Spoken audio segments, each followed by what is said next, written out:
Jimat Kalimosodo pada saat itu menjadi sesuatu yang sangat viral dan begitu banyak orang ingin mencari keberadaan Jimat Kalimosodo, termasuk Kiai Baru Glinding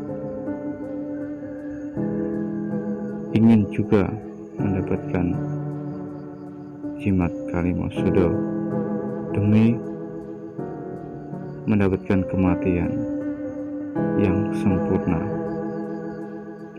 Namun Kiai Baru Glinding harus kalah,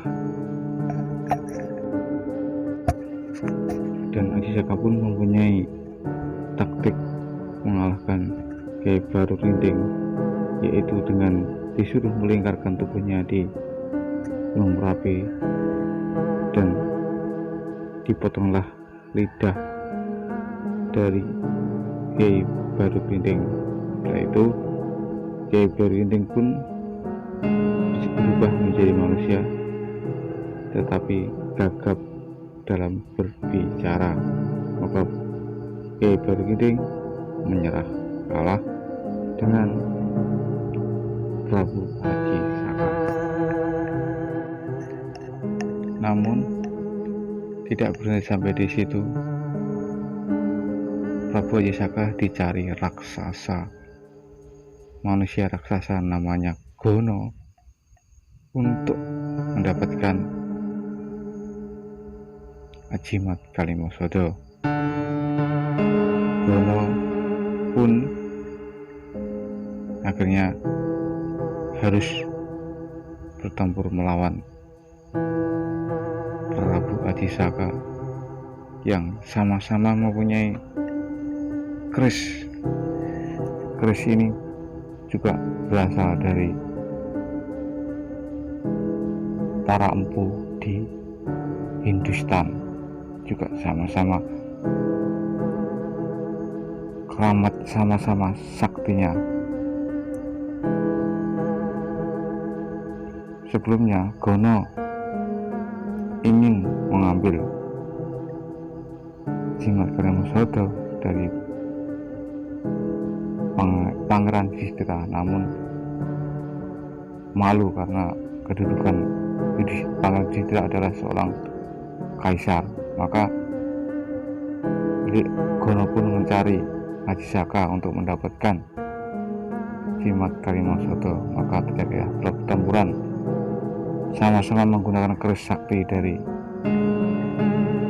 Hindustan. Terjadilah perang hebat dan sama-sama saktinya, sama-sama menggunakan senjata buatan empu dari Hindustan. Akhirnya keduanya pun bertempur dan keduanya pun harus terbunuh atau sampyoh.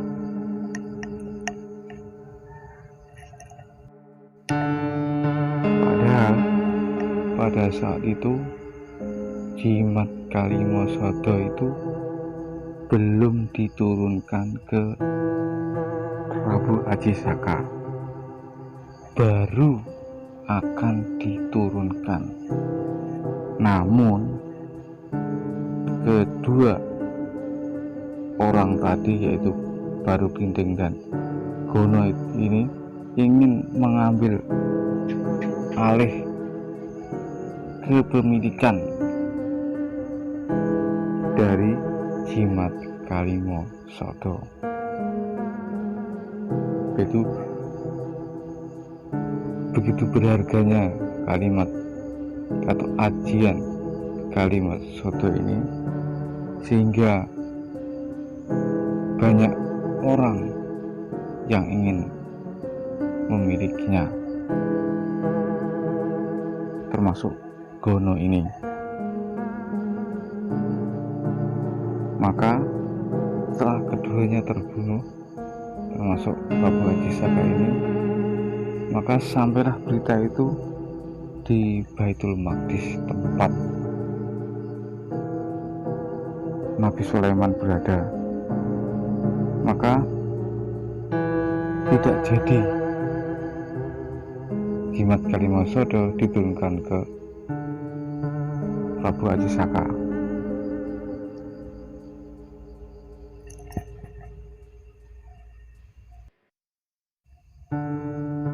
Setelah Prabu Aji Saka terbunuh,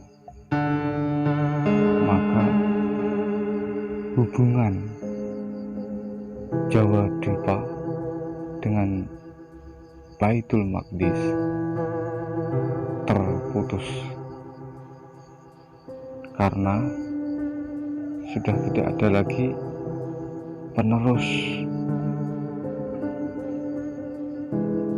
pendakwah pada saat itu agama tauhid yang diajarkan oleh Nabi Sulaiman, sehingga lambat laun keberadaan agama tauhid di Jawa Dwipa pun sudah mulai menurun dan cenderung ditinggalkan.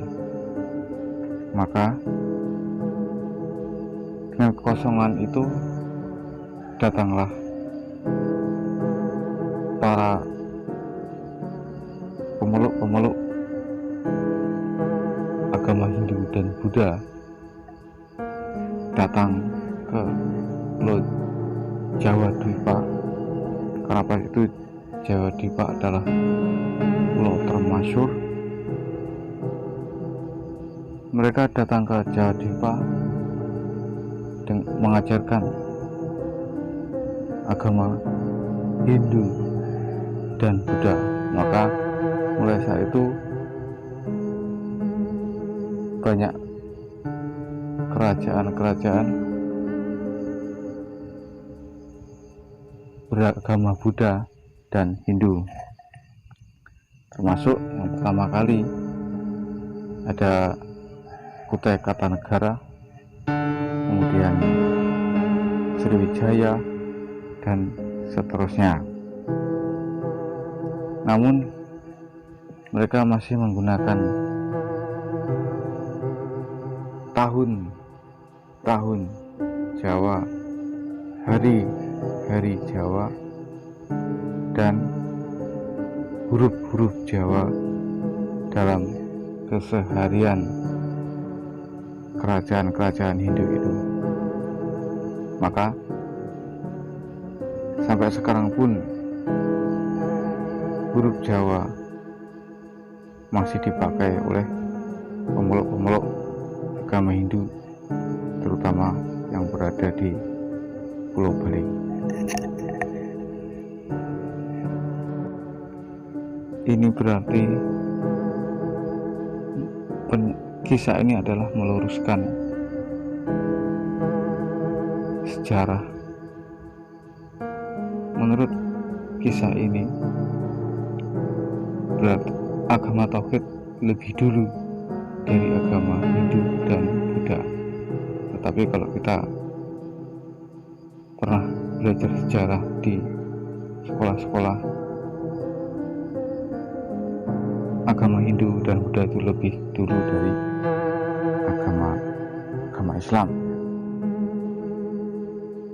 Jadi dengan berakhirnya jimat Kalimasodo tidak turunkan dan terbunuhnya Aji Saka, maka keberadaan agama tauhid di Jawa Dwipa menjadi menjadi suram dan sudah jarang yang meneruskan dan ditinggalkan, berganti menjadi agama Hindu dan Buddha. Sekian, semoga bermanfaat. Wassalam.